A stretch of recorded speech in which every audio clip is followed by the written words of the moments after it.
Guys आज हमारा साथ है आशुतोष गुप्ता जो इकोनॉमिक्स का ना सेकेंड ईयर जनरल इकोनॉमिक्स का सेकेंड ईयर स्टूडेंट है, पीजी स्टूडेंट है। तो आप लोग ज़्यादा से ज़्यादा क्वेश्चन पूछ रहे हैं जो कटअप किया जाएगा। लास्ट ईयर का कटअप थोड़ा सा बारे में हम डिस्कस करते हैं। तुम कहाँ से हो, थोड़ा सा बारे में बता दीजिए। एक्चुअली मैं हूँ बनारस से और मेरा ग्रेजुएशन हुआ है बनारस हिंदू यूनिवर्सिटी से, इकोनॉमिक्स ऑनर्स से। ओह, बनारस हाँ से? हाँ, बनारस से भी हूँ और वहीं से मेरा ग्रेजुएशन भी हुआ है। ओके। मैंने यहाँ पर सीयूईटी का पेपर दिया था। सीयूईटी के पेपर में मेरा मार्क्स था 185 मैंने स्कोर किया था। 185 स्कोर किया था और मेरा जो जनरल रैंक था, एमए जनरल इकोनॉमिक्स में मेरा जनरल रैंक था वो 224 था। और जो कैटेगरी रैंक था, ओबीसी कैटेगरी रैंक था, वो 53 था। तो मैं बिल्कुल भी श्योर नहीं था कि यहाँ पर एडमिशन हो पाएगा कि नहीं, क्योंकि एडमिशन के लिए सीट कैटेगरी में भी सीट था, 20 सीट था केवल। लेकिन कुछ भैया लोगों से बात हुआ तो वो लोग ऐसा बोले कि नहीं, यहाँ पर डबल से ज़्यादा चांसेस, अगर डबल है, अगर 20 सीट्स है तो approx 50 to 60 student can come here. तो then I come here. So at that day, on the very first day I got admission। हाँ, और बताइए जो 185 तुम्हारा था ना? हाँ, 185। हाँ, तुम्हारा कैटेगरी क्या था? ओबीसी। हाँ हाँ। एंड क्या कितना सीट रहता है जनरल में, एंड फाइनेंशियल इकोनॉमिक्स में कितना रहता है?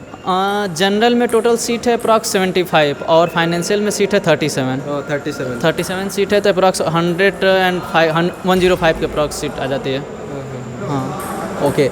सो अब बोला 185 ओबीसी कैटेगरी में आपका हो गया। हाँ। तो जनरल कैटेगरी आप बोला 195 होगा भी तो हो जाएगा आराम से। इस बार पेपर टफ आया है। हाँ। मेरे कुछ फ्रेंड्स भी एग्जाम दिए हैं तो पेपर इस बार टफ आया है। तो इस बार तो मैं ये भी मान रहा हूँ कि 160 के मार्क्स पर भी इस बार एडमिशन हो जाएगा। 150 तक भी, 160 तक मैं मान सकता हूँ कि एडमिशन हो जाएगा जनरल कैटेगरी में, क्योंकि पेपर का स्टैंडर्ड इस बार टफ था। हाँ।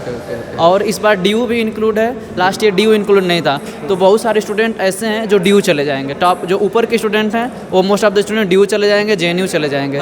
इस बार ड्यू को इंक्लूड किया है। को भी इंक्लूड किया है, तो ड्यू में चले जाएंगे, जेएनयू चले जाएंगे। कुछ स्टूडेंट ऐसे हैं जो अपने रीजियोनल को प्रेफर करते हैं। तो अगर हम हैदराबाद का पर्टिकुलर बात करें तो हैदराबाद में 160 मार्क्स, 155 मार्क्स जनरल में पॉसिबल है एडमिशन का। और बताइए, आप जब एडमिशन किया सडनली आपको हॉस्टल मिल गया कि नहीं मिला? एकदम, यह बहुत ही बेस्ट पार्ट है हैदराबाद यूनिवर्सिटी का कि जिस दिन एडमिशन होता है उसी दिन आपको हॉस्टल वगैरह सब कुछ मिल जाता है।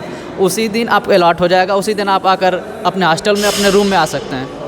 एंड एडमिशन फी कितना लिया गया था? कैटेगरी तुम्हारा ओबीसी था। आई थिंक मेरा admission fee approx total fees मेरा 7000 अप्रॉक्स था। एंड हॉस्टल का? Hostel everything included. Hostel fees I think 500। 500 और मतलब 3000 दिया था हॉस्टल के लिए और 4000 दिया था। No, hostel fees is 500 only. हाँ, 500 और खाने के लिए 2500 रुपये। हाँ, खाने के लिए 2500 रुपये एडवांस। हाँ, सो टोटल मिला के 10,000 में टोटल हो जाएगा। Less than 10,000। ओके। एंड बताइए हमारा कैंपस इन्वायरमेंट कैसा है? कैंपस तो बेस्ट पार्ट, यह मतलब इतना ग्रीन कैंपस है, जिसको भी आना है प्लीज़ आइए। और अगर आपका मार्क्स थोड़ा कम भी है तो ज़रूर अप्लाई ज़रूर कर दीजिए यहाँ पर। और अप्लाई करने के बाद बेस्ट पार्ट ये रहता है कि बहुत सारे लोग आते नहीं हैं, डिस्टेंस की वजह से कुछ लोग नहीं आते हैं।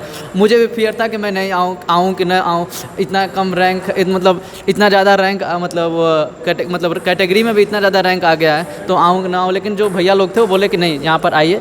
फर्स्ट दिन वहाँ पर आकर आपको पहले साइन करना होता है। साइन करने के बाद फिर आपका काउंसलिंग होती है। काउंसलिंग में जो प्रेफरेंस आर्डर से अगर आपका एडमिशन हो जाता है तो हो जाता था।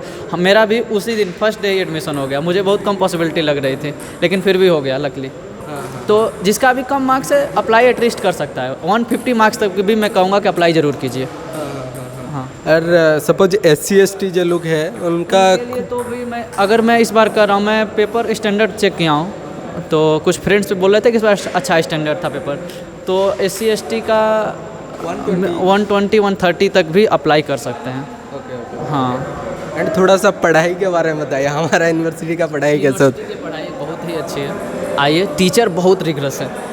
आपको 3 माइनर देने होंगे, 3 माइनर में आउट ऑफ 2 बेस्ट निकालने में भी फर्स्ट ऑफ ऑल इसे हम लोग फर्स्ट सेमेस्टर में ऐसा लगता था कि हम लोग फेल ना हो जाए, क्योंकि ऑलरेडी हम लोग का सेमेस्टर कट कर दिया गया था, कोविड एडमिशन लेट हुआ था। इस बार तो पूरा फुल लेंथ सेमेस्टर चलेगा, तो सेमेस्टर कट होने की वजह से जो बहुत सारे सिलेबस ऐसे थे, सर लोग एकदम तेज़ पढ़ाते थे, 3-3 4-4 घंटे कभी कभी एक्स्ट्रा क्लासेस चलते थे।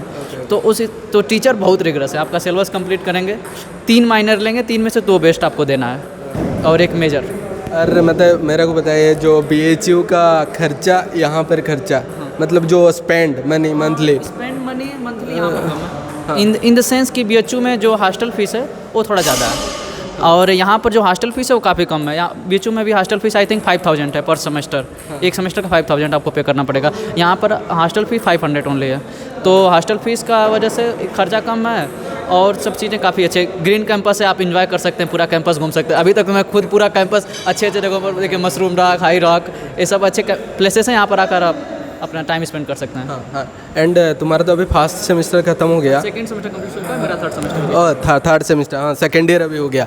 मतलब हमारा और एक 2 सब्जेक्ट रहता है ऑप्शनल, ले सकता है अलग डिपार्टमेंट से। हाँ तुम ऑप्शनल वो अलग डिपार्टमेंट से एक फाउंडेशन कोर्स होता है, हाँ 2 फाउंडेशन कोर्स होता है। फाउंडेशन कोर्स लेना होता है। मैंने फर्स्ट सेमेस्टर में मैंने हिंदी लिया था, सेकंड में मैंने स्टैटिस्टिक्स लिया था। ओके, मतलब तुम्हारा थोड़ा सा स्टैटिस्टिक में मन है। स्टेट्स बैकग्राउंड भी था, मेरा ग्रेजुएशन में मेरा स्टेट्स भी था एक सब्जेक्ट, तो इसलिए मैंने स्टेट्स भी लिया। एंड जिम फैसिलिटी के बारे में थोड़ा बताइए। जिम फैसिलिटी बहुत बेस्ट है यहाँ का। अभी तो जस्ट मैंने लास्ट ईयर तो मैंने स्टार्ट नहीं किया था, इस साल से मैंने स्टार्ट किया है थोड़ा सा वेट गेन करने के लिए, और जिम बहुत बेस्ट फैसिलिटी, यहाँ पर आकर आप अच्छे से एंजॉय कर सकते हैं। एंड बताइए जो हमारा इकोनॉमिक्स का प्लेसमेंट जो होता है, इकोनॉमिक्स एंड जनरल के बारे में अभी से प्रिपरेशन करना होगा कि सेकेंड ईयर में प्रिपरेशन करना पड़ेगा? नहीं, आपको प्लेसमेंट सेल के बारे में हर एक ईयर में जैसे आपका एडमिशन होगा वैसे ही एक प्लेसमेंट सेल बनाया जाता है। प्लेसमेंट सेल में कुछ कैंडिडेट्स, अपने बैच के कुछ कैंडिडेट्स रहते हैं, वो आते हैं,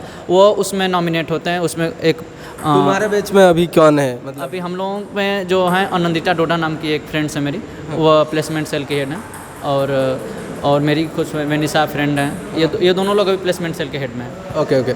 मेरे को बताइए अभी से क्या तुम प्रिपेयर कर रहे हो प्लेसमेंट के लिए, कि कुछ प्लेसमेंट का आइडिया कुछ है क्या?